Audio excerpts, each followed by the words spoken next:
چرخێکە پێیاکە وەمانە داگەستێن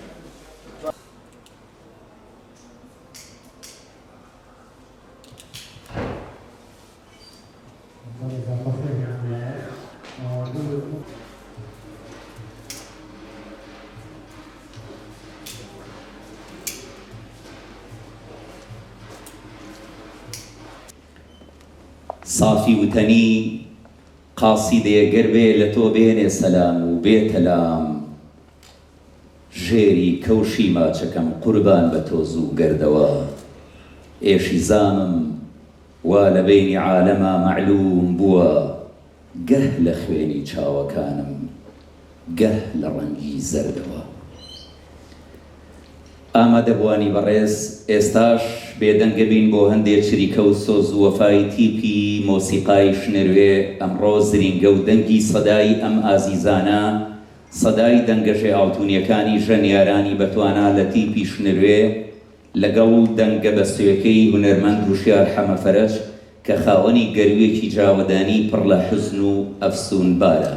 فەرموو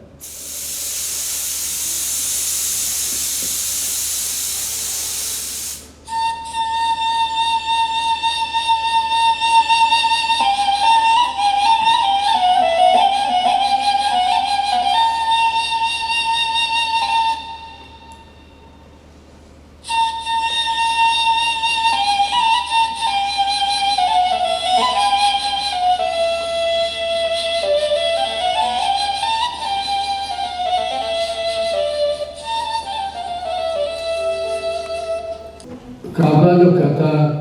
یکی لذت داشت تو پاهاتو بزرگ نمیدی کدوم لذتی و هات من کۆمیدی لە عەبدوڵای بەڕازی کۆمیدیان خۆشویست